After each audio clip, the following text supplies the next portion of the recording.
कल्पना कीजिए कि पुलिस आपके घर पर छापा मारती है और आपका सारा सामान और पैसा लूट लेती है। आप पर बहुत सारा पैसा बकाया है और आप अपनी बहन के साथ मिलकर अपने अमीर दोस्त को लूटने का फैसला करते हैं। आप यह नहीं जानते कि आपकी बहन शुरू से ही इस योजना में शामिल थी और यह सब किसी काल्पनिक खेल का हिस्सा है। 2018 की फिल्म ब्रैड में बिल्कुल ऐसा ही होता है। लेकिन शुरू करने से पहले कृपया स्पॉइलर से सावधान रहें और अपना ख्याल रखें। फिल्म की शुरुआत 3 महिलाओं से होती है जो समुद्र में खून से लथपथ हैं। वे कहीं बीच में जमीन में एक गड्ढा खोदते हैं और उसमें 3 थैलियां फेंक देते हैं जो मानव शरीर के अंगों की तरह दिखती हैं। पेतुला और टिल्डा न्यूयॉर्क में रहने वाली ड्रग डीलर हैं जो ड्रग्स को छोटे बैगों में पैक करके बेचती हैं। ड्रग्स की अगली खेप पैक करते समय लड़कियां नशे में होती हैं। जब अचानक पुलिस सायरन की आवाज सुनाई देती है तो पेतुला और टिल्डा घबरा जाती हैं और जल्दी से खिड़की से बाहर निकल जाती हैं, लेकिन सारी दवाएं और पैसे वहीं छोड़ देती हैं। लड़कियां जल्दी से रेलवे स्टेशन की ओर निकल जाती हैं और उन्हें अपने सारे बकाया पैसे चुकाने की चिंता होने लगती है।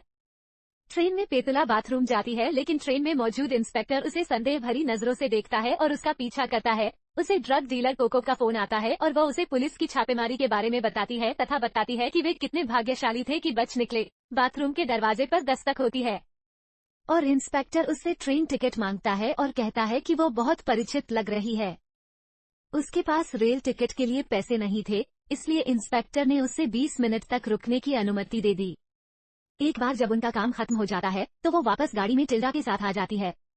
अगले दृश्य में पेतुला को अपने बचपन की दोस्त डैफ्ने की याद आती है। वो बहुत धनी थी, लेकिन अस्थिर थी और एक दूरदराज के ग्रामीण इलाके में एक हवेली में अकेली रहती थी। पेतुला ने टिल्डा को बताया कि उनके पास पैसे वापस पाने के लिए केवल 48 घंटे हैं, इसलिए उन्होंने डैफ्ने के पास जाने का निर्णय लिया।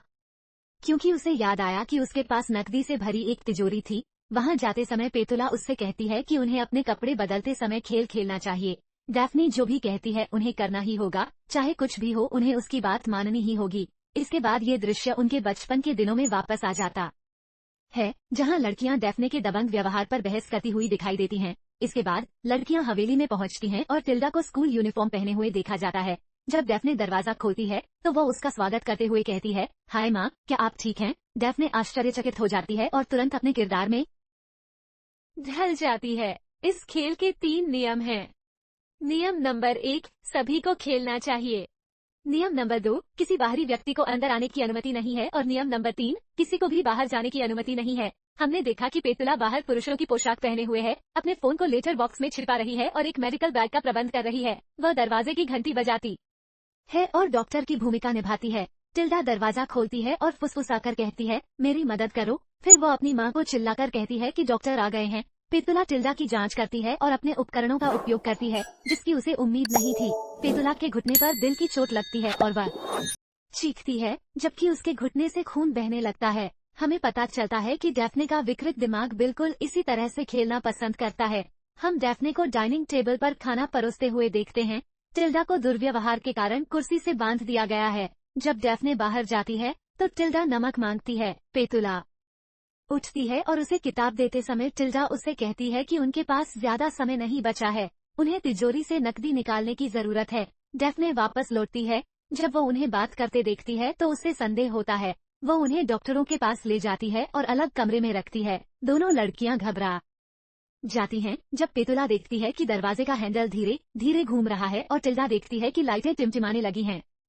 उस शाम पेतुला चिंतित है और एक गिलास पानी लेने के लिए नीचे जाने का निर्णय लेता है। जब वह डैफ्ने को रसोई घर में देखती है तो आश्चर्यचकित हो जाती है। पेतुला उसके आसपास अजीब महसूस करती है और वहां से जाना चाहती है, लेकिन डैफ्ने उसे वापस जाने से मना कर देती है। वो उसके गले पर चाकू रखती है और कहती है कि वो उसके आसपास सुरक्षित महसूस करती है। डैफ्ने उसे चूमने के लिए झुकती है। पेतुला जानती है कि उसे वही करना होगा जो डैफ्ने का विकृत दिमाग चाहता है। अगली सुबह टिल्डा बाहर धूम्रपान कर रही है और लेटर बॉक्स खोलने की कोशिश करता है। जब पेतुला आती है तो वो अपना फोन जांचने के लिए बेताब होती है, लेकिन पेतुला नाराज हो जाती है और बताती है कि उन्हें पता चल सकता है। वह टिल्डा को याद दिलाती है कि उसने कल रात डैफ्ने के साथ संबंध बनाए थे। दोनों हंसने लगते हैं और डैफ्ने के अजीब जुनून पर विश्वास नहीं कर पाते। पेतुला को अचानक पता चलता है कि टिल्डा अजीब व्यवहार कर रही है। दोनों लड़कियां अपने पास मौजूद कुछ गोलियां लेने का निर्णय लेती हैं। फिर हम फ्लैशबैक में टिल्डा को दौड़ते हुए और पेड़ के घर की ओर देखते हुए देखते हैं। टिल्डा डैफ्ने के साथ लड़ाई शुरू कर देती है। पेतुला उन्हें अलग करने की कोशिश करती है, लेकिन डैफ्ने फर्श पर गिर जाती है। फिर हम देखते हैं कि जासूस सीगल लड़कियों से पूछताछ कर रहा है। वे जल्दी से एक कहानी बनाते हैं और उसे एक चाबी का गुच्छा दिखाते हैं जिसके लिए वे लड़ रहे थे। अधिकारी उसे जब्त कर लेता है और अपनी जेब में रख लेता है। हमें पता चलता है कि डैफ्नी के गिरने के कारण उसके पेट के निचले हिस्से को गंभीर क्षति पहुंची है और वो कभी गर्भधारण नहीं कर पाएगी। अगले दृश्य में डैफ्ने अपने बाथरूम में है। अलमारी का दरवाजा खुला है और अंदर कई गर्भावस्था परीक्षण सामग्री दिखाई दे रही हैं। पेतुला अभी भी नशे में है और दीवारों को पकड़कर तथा फर्श पर रेंगते हुए घर में घूम रही है। जब वह दरवाजे से एक हाथ निकलता देखती है तो वह बहुत डर जाती है। पेतुला पूरी तरह से अपना दिमाग खो चुकी है और जोर से चिल्लाते हुए डैफ्नी के बेडरूम की ओर भागती है। वह अपनी चाबियां ढूंढने में कामयाब हो जाती है और टिल्डा को खोजने निकल पड़ती है। डैफ्ने उनके पीछे से आती है और बेसबॉल बैट से उनके सिर पर वार करती है। अगले दृश्य में जासूस सीगल अपने कार्यालय जा रहा है और उसके पास अभी भी कई साल पहले का वो चाबी का गुच्छा है जो पेतुला ने उसे दिया था। उसे डैफ्नी के पड़ोस से एक फोन आता है। वो उसे बताती है कि वह डैफ्नी के घर से चीखने की आवाजें सुन सकती है। घर वापस आकर पेतुला और टिल्डा को एक कुर्सी से बांध दिया गया और उनके मुंह पर रस्सी बांध दी गई जिससे वे मदद के लिए आवाज भी नहीं लगा पा रही थी। अचानक दरवाजे की घंटी बजती है और डैफ्ने जवाब देने के लिए चली जाती है। सीगल वहां पहुंचे और पूछा कि क्या सब कुछ ठीक है, क्योंकि उन्हें कुछ शोर के बारे में फोन आया था। डैफ्ने ने तुरंत उसे बताया कि उसने हाल ही में अपनी दवा बदली है और वो अपने दादा दादी को खोने के गम को स्वीकार करने में असमर्थ है। सीगल जब ये सब सुन रहा था तो उसका ध्यान भंग हो गया क्योंकि उसने दालान की छत में रिसाव देखा और पूछा कि क्या वह इसकी जांच कर सकता है। रिसाव की जांच करते समय जब वह इधर उधर घूमता है तो वह दीवार पर तस्वीरें देखता है और उसे बताता है कि उसे अभी भी टिल्डा और पेतुला अच्छी तरह याद हैं। डैफ्ने उसे बताती है कि उसने उन्हें कई सालों से नहीं देखा है। सीगल उसे बताता है कि यह अच्छा है क्योंकि उन पर भरोसा नहीं किया जा सकता। ये सुनकर डैफ्ने उस पर चिल्लाना शुरू कर देती है। अचानक सीगल को लगता है कि उसने ऊपर से एक धीमी सी आवाज सुनी है और उसे संदेह होता है। उन्होंने डैफ्ने से कहा कि यदि उन्हें कोई शिकायत मिली तो वे तलाशी वारंट लेकर वापस आएंगे।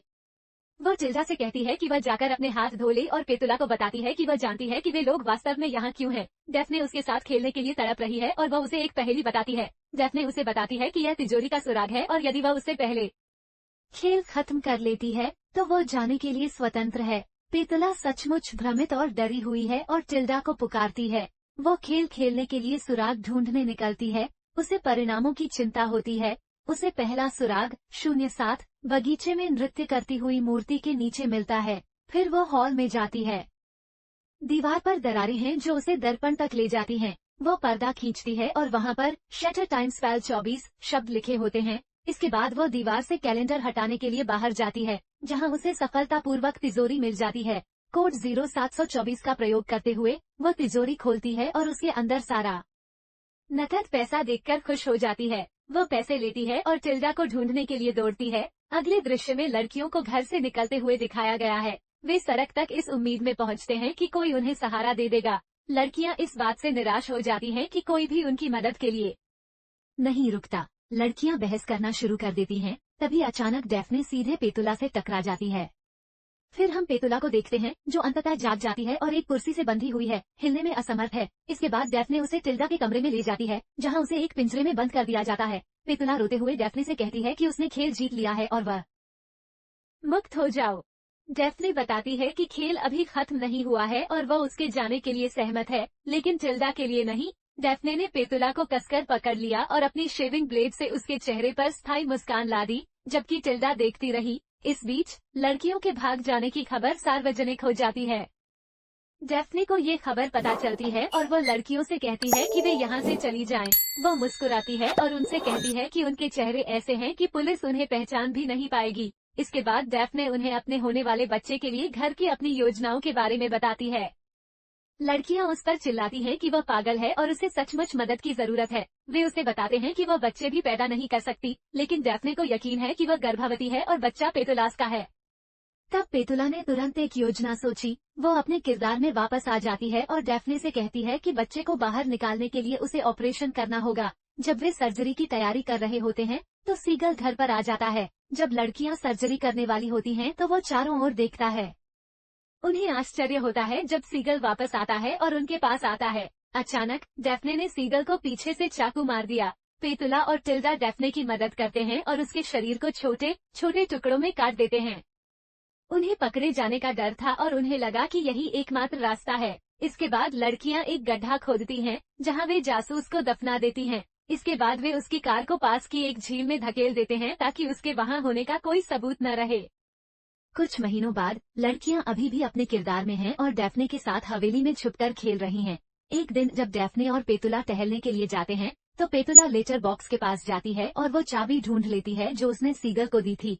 पेतुला को ये बात चौंकाने वाली लगी क्योंकि उसे यकीन था कि उन्होंने इसे भी उसके शरीर के साथ दफना दिया है। वो कब्र खोदती है और पाती है कि सीगल का शरीर वहाँ नहीं है। पेतुला को झटका लगता है और वो घर के अंदर भागती है, जहाँ उसे अपनी बहन की पत्रिका मिलती है, जिससे वो आश्चर्यचकित हो जाती है।